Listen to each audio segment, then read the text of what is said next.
La vérité, c'est que la situation devient critique. Les capacités de gaz naturel liquéfié, GNL, diminuent. C'est un fait vérifiable. Des terminaux GNL, comme celui de Brunsbüttel, sont vides, alors que des contrats existent censés garantir des livraisons. À Mukran, un tanker GNL est là depuis plusieurs jours, moitié plein, moitié vide. Personne ne comprend pourquoi rien ne se passe. Ce n'est pas une stratégie, c'est du chaos annoncé, non? Et soyons francs, quel niveau d'irresponsabilité? La vérité, c'est que la situation devient critique. Les capacités de gaz naturel liquéfié, GNL, diminuent. C'est un fait vérifiable. Des terminaux GNL, comme celui de Brunsbüttel, sont vides, alors que des contrats existent censés garantir des livraisons. À Mukran, un tanker GNL est là depuis plusieurs jours, moitié plein, moitié vide. Personne ne comprend pourquoi rien ne se passe. Ce n'est pas une stratégie, c'est du chaos annoncé, non? Et soyons francs, quel niveau d'irresponsabilité faut-il atteindre pour ne même pas être prêt à discuter ouvertement des risques dans cette situation? La ministre de l'Énergie considère que le problème, c'est la discussion, pas les faibles niveaux de stockage, pas le fait que, en plein hiver, nous nous retrouvons sans centrale nucléaire et avec des réservoirs de gaz au plus bas. Non, le problème, c'est le débat lui-même. Est-ce encore de l'ignorance ou bien déjà de la tromperie délibérée? La réalité, c'est que les réserves sont faibles et la situation devient de plus en plus tendue. Les capacités d'importation de gaz naturel liquéfié, GNL, diminuent, ce qui est une donnée vérifiable. Les terminaux GNL, comme à Brunsbüttel, sont vides, alors même qu'il existe des contrats censés garantir des livraisons. À Mukran, un tanker GNL reste inactif depuis plusieurs jours, à moitié plein, à moitié vide. Personne ne comprend pourquoi rien ne bouge. Ce n'est pas de la stratégie, c'est du chaos programmé, non? Soyons clairs. Quel degré d'irresponsabilité faut-il atteindre pour ne même pas être prêt à parler ouvertement des risques en cette période critique?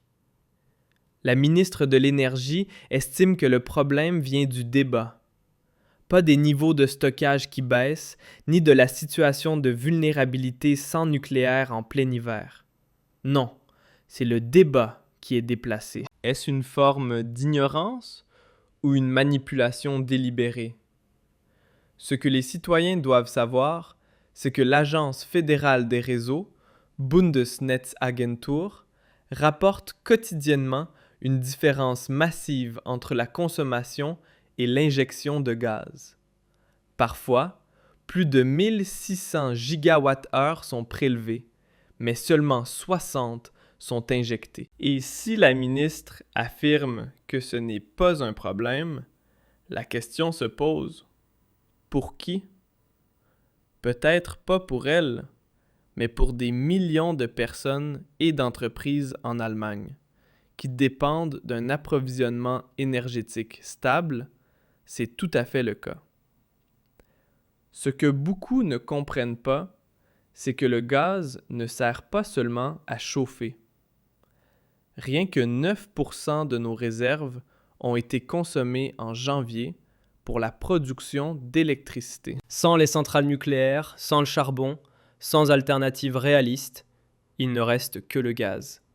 Et quand on examine les chiffres, la situation devient amère. Alors qu'il y avait plus de 40% de remplissage l'année dernière, nous nous retrouvons aujourd'hui à moins de 33%.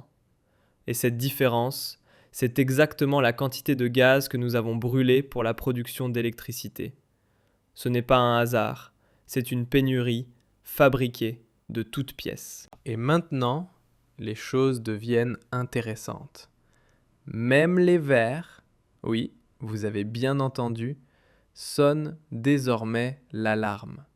Michael Kellner, ancien secrétaire d'État au ministère de l'économie sous Habeck, déclare « Nous allons passer l'hiver à trembler » et appelle publiquement à économiser du gaz. Et pourquoi ? Parce qu'il connaît les risques, parce qu'il sait ce qui se passera si les réserves continuent de se vider. Et, alors que même les Verts tirent la sonnette d'alarme, la ministre ignore le danger. Un gouvernement qui ne prend plus au sérieux ses propres signaux d'alarme a déjà perdu le contrôle. L'UE joue le même jeu. Tandis qu'en Belgique, aux Pays-Bas, en Croatie et en France, les réserves baissent également rapidement. À Bruxelles, on parle d'hydrogène vert en provenance d'Arabie Saoudite. Projet, démarrage 2030.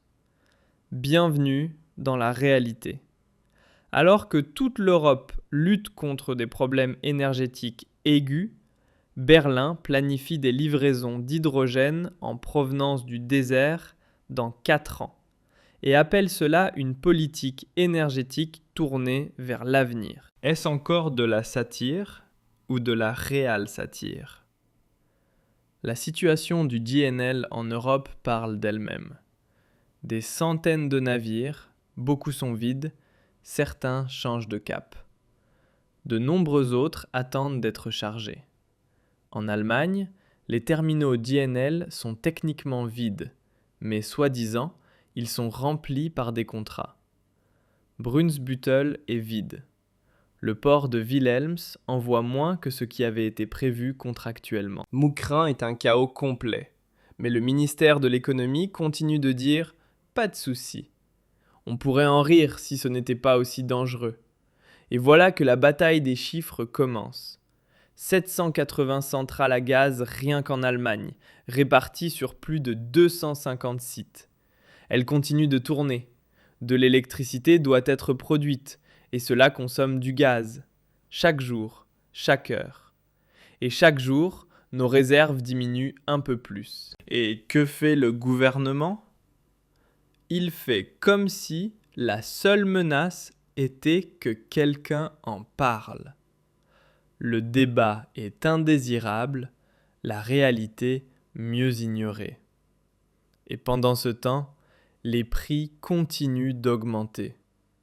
Le gaz naturel a déjà pris des pourcentages à 2 chiffres sur les marchés financiers ce week-end.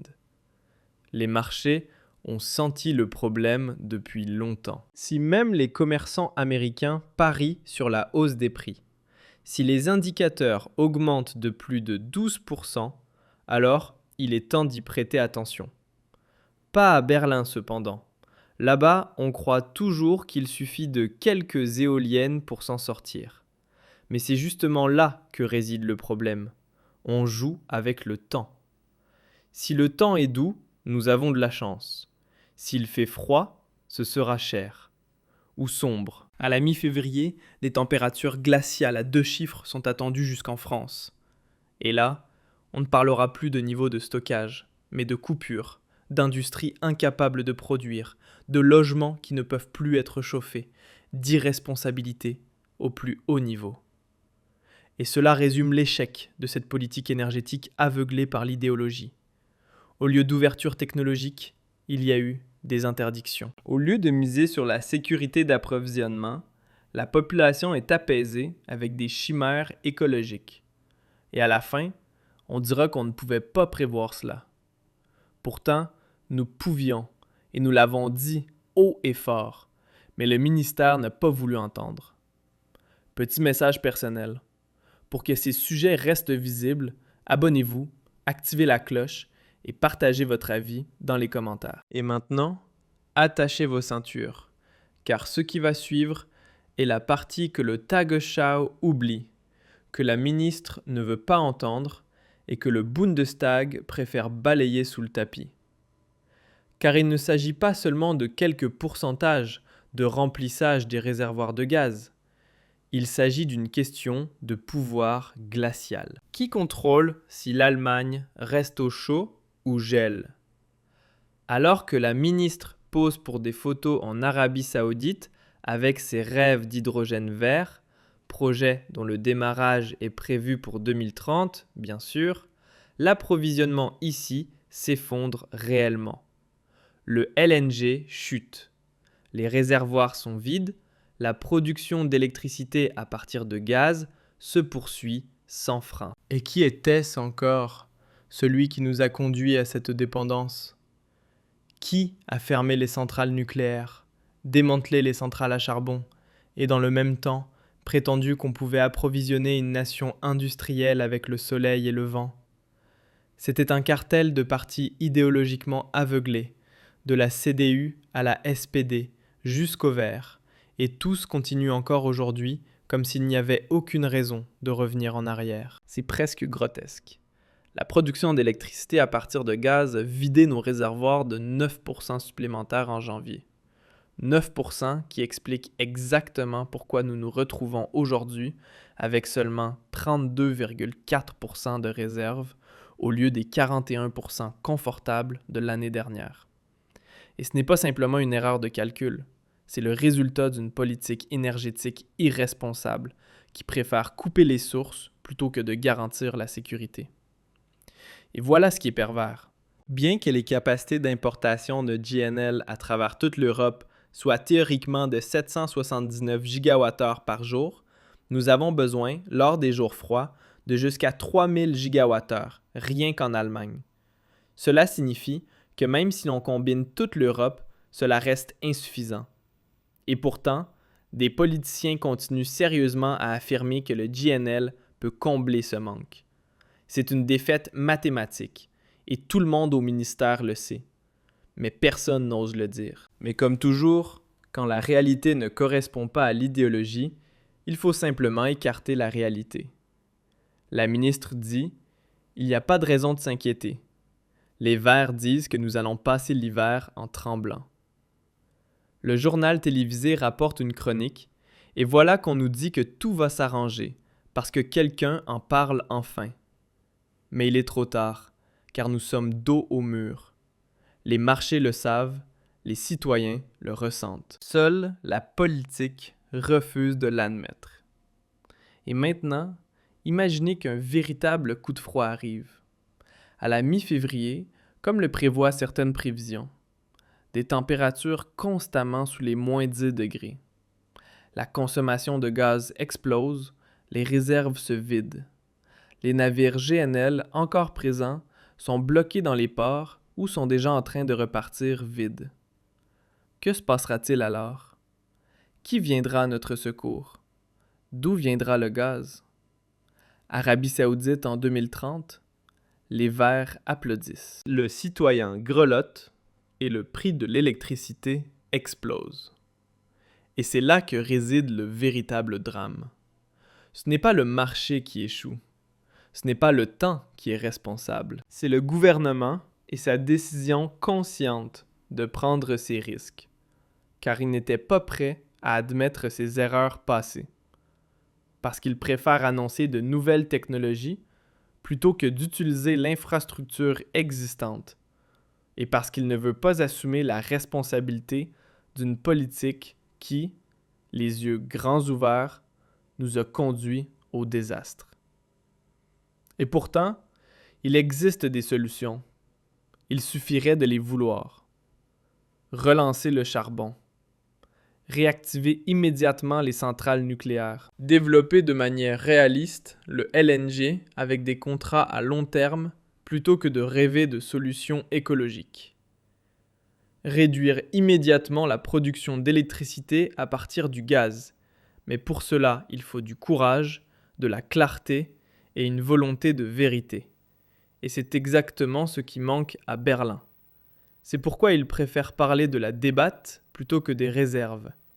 Ils déplacent la discussion pour que personne ne remarque à quel point la situation est réellement grave. Mais la vérité ne peut pas être ignorée indéfiniment. Les niveaux de stockage continuent de baisser, les prix de l'électricité augmentent, les citoyens ressentent l'incertitude et même les médias proches des milieux économiques comme Handelsblatt et Die Welt tirent maintenant la sonnette d'alarme. À Bruxelles, on discute déjà de rationnement.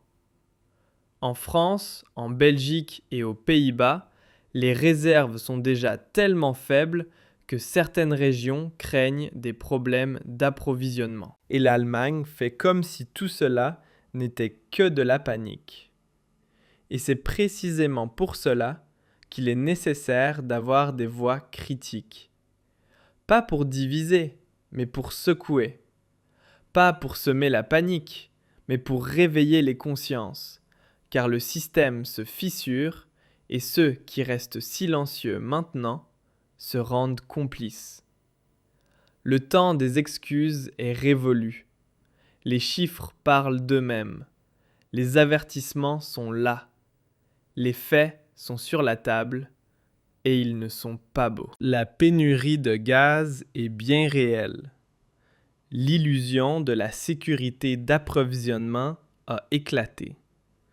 Et ceux qui croient encore qu'une transformation peut fonctionner sans véritable réserve se verront rapidement corrigés dès février, car il deviendra évident que l'idéologie ne réchauffe pas, et que même les communiqués de presse écologiques ne se réchauffent pas non plus. Ce qu'il reste, c'est la question: quand quelqu'un prendra-t-il enfin ses responsabilités? Quand quelqu'un arrêtera-t-il cette dérive? Et qui sera prêt à intervenir lorsque le système s'effondrera? Une chose est certaine, la facture arrive. Et elle ne sera pas seulement financière, elle sera politique, sociale, et elle fera profondément mal. Car celui qui mène une politique énergétique aussi irresponsable met en danger non seulement l'économie, mais aussi l'approvisionnement